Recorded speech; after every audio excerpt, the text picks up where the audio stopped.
Assalamualaikum warahmatullahi wabarakatuh. Selamat pagi, siang, sore, dan malam kepada Mbak Kinkin dan teman-teman semua. Kami dari kelompok 2 kelas B akan mempresentasikan tentang the self and messages. Di sini akan dari Introducing Communication Theory, yaitu analisis dan aplikasi. Lalu anggota kelompok kami terdiri dari Adara Bening, Hafizah Fatina, Miftahul Nurjana, dan Trinia Rahmawati. Dengan poin diskusi terdapat 5 poin, yaitu yang pertama symbolic interaction theory, lalu coordinated management of meaning, lalu cognitive dissonance theory, dan expectancy violation theory, dan yang terakhir akan membahas tentang studi kasus. Yang pertama akan dijelaskan oleh rekan saya, silakan. Symbolic Interaction Theory. Teori simbolik dikemukakan oleh George Herbert Mead. Dalam teori ini dinyatakan bahwa manusia bertindak berdasarkan makna yang mereka berikan kepada orang, barang, dan kejadian. Makna-makna ini menciptakan bahasa yang digunakan sehari-hari dalam konteks interpersonal dan intrapersonal. Boleh di next. Asumsi teori simbolik. Yang pertama, manusia berperilaku terhadap orang lain berdasarkan makna yang diberikan kepada orang lain kepada mereka. Yang kedua, makna diciptakan melalui interaksi. Interaksi dapat terjadi jika masyarakat memiliki interpretasi yang sama atas suatu simbol. Yang ketiga, makna dimodifikasi melalui proses interpretasi. Yang keempat, individu menciptakan konsep diri melalui orang lain. Manusia tidak lahir dengan sebuah konsep diri. Yang kelima, konsep diri mempengaruhi perilaku seseorang. Yang keenam, orang serta kelompok-kelompok dipengaruhi oleh proses budaya dan sosial. Yang ketujuh, struktur sosial dibangun melalui interaksi sosial. Di next. Kritik teori simbolik. Yang pertama di cakupan. Cakupan yang luas membuat teori ini sulit untuk digunakan. Yang kedua, kegunaan. Kritikus mencatat bagaimana teori interaksi simbolik membahas tentang bagaimana individu menciptakan konsep diri namun tidak menyatakan cara mengevaluasi diri. Kekurangan ini menjadikan teori ini berkurang kegunaannya dari yang seharusnya. Yang ketiga, kemampuan untuk diuji. Keluasan lingkup dalam teori ini membuat konsepnya tidak jelas. Jika banyak konsep inti yang tidak bersifat nominal, maka akan sulit untuk menguji teori ini. Selanjutnya akan dilanjutkan oleh rekan saya. Lalu ada coordinated management of meaning. Jadi di sini tuh dikembangkan berdasarkan penelitian oleh W. Barnett Peirce dan Vernon Cronen yang membantu orang-orang untuk menjelaskan makna dalam sebuah percakapan. Di sini disimpulkan bahwa teori CMM mendeskripsikan peran manusia untuk mengupayakan sebuah koordinasi dalam mengelola pengambilan makna dalam pesan. Lalu terdapat beberapa bagian, yaitu yang pertama, seluruh dunia adalah panggung. Jadi di sini tuh sebuah metafora jatuhnya. Dari Peirce dan Cronen yang metaforanya itu berbunyi teater tidak terarah. Jadi esensinya adalah yang dimiliki oleh alur percakapannya itu sendiri adalah sebuah produksi teater. Lalu kedua ada asumsi teori manajemen makna yang terkoordinasi. Jadi di sini tuh fokusnya pada diri dan hubungannya dengan orang lain. Berkaitan juga sama gimana cara seseorang ngasih makna terhadap sebuah pesan.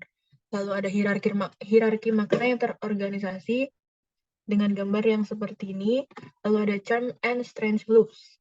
Jadi ini tuh hierarki yang nggak bisa digunain dalam kurun waktu selamanya. Jadi ahli teori ngusulin adanya pembaruan. Jadi karena teori ini kan nggak bisa selalu dipakai gitu. Jadi harus dinamis dan berubah seiring dengan proses. Dengan gambarannya seperti ini. Lalu selanjutnya silakan. Kemudian ada cognitive dissonance theory, yang berarti konflik perasaan dan pikiran yang dimiliki sebagai hasil dari keyakinan, sikap, dan perilaku yang tidak selaras. Menurut Leon Festinger juga mengatakan, jika disonansi kognitif berarti perasaan yang dimiliki ketika seseorang melakukan hal-hal yang tidak sesuai dengan apa yang mereka ketahui, atau memiliki pendapat yang tidak sesuai dengan pendapat lain yang mereka pegang. Selanjutnya,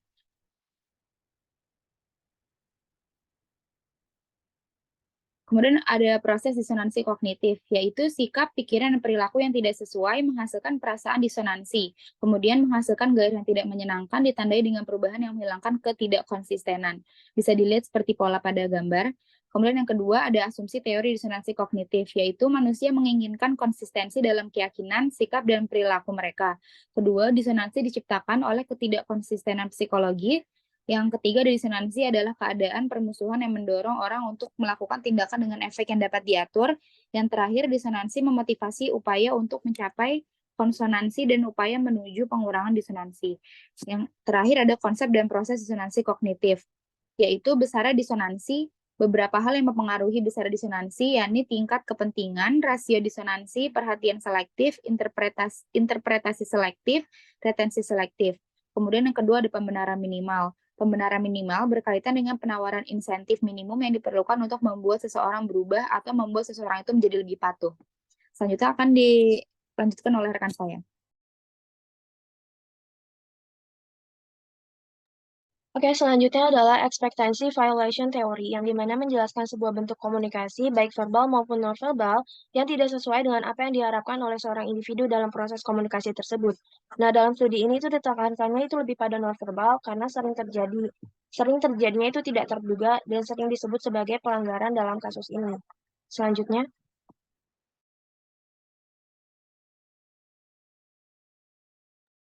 Kemudian ada bagian-bagian dari teori ini, yaitu dimulai dari zona prosemik yang terbagi lagi menjadi jarak intim, jarak pribadi, jarak sosial, dan juga publik.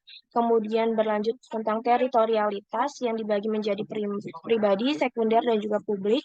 Kemudian disusul adanya asumsi-asumsi terhadap teori ini tentang adanya harapan yang mendorong interaksi itu terjadi. Kemudian harapan terhadap perilaku manusia itu dapat dipelajari dan orang yang membuat prediksi mengenai perilaku nonverbal. Kemudian adanya konsep dan juga fitur tambahan dalam teori ini tentang adanya gairah, ambang batas ancaman, valensi pelanggaran, dan valensi penghargaan komunikator. Next.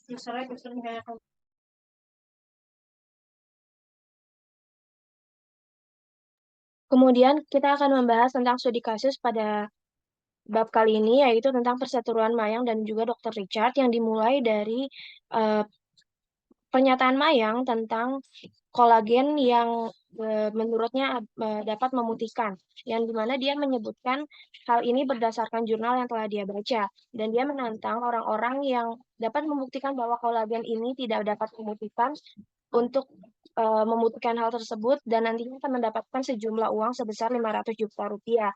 Kemudian hal ini dapat dibuktikan oleh Dr. Richard, namun hal ini menjadi perseteruan ketika pernyataan Mayang untuk memberikan 500 juta tersebut ternyata tidak.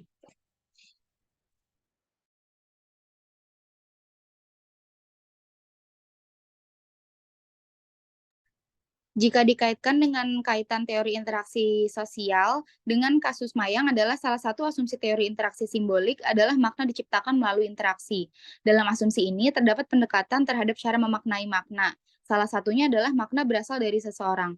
Dalam kasus ini juga, Mayang memberikan makna kepada uang sebesar 500 juta sebagai barang taruhan atas pernyataannya mengenai kolagen yang dianggap bisa membuat kulit menjadi putih. Oke, kalau misalnya menurut dikaitkan dengan expectation violation theory, yang dimana bahwa diharapkan oleh Dr. Richard bahwa Mayang akan memberikan 500 juta sesuai apa yang telah dinyatakannya, namun ternyata tidak. Hal ini sesuai dengan teori tersebut, di mana terjadinya pelanggaran atau hal yang tidak terduga dalam sebuah komunikasi, yaitu ternyata uang yang diberikan tidaklah 500 juta rupiah.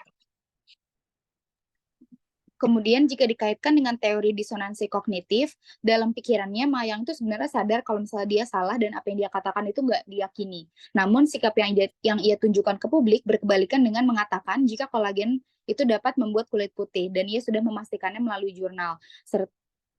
Jadi dia nggak sesuai dengan pikiran dan apa yang dia lakukan gitu. Nah, kalau kasus ini dikaitin dengan IMM, ini tuh jelas bahwa terdapat kesalahan pemaknaan dalam pesan gitu. Jadi seperti itu untuk studi kasus perseteruan Mayang dan Dr. Richard dengan materi ini.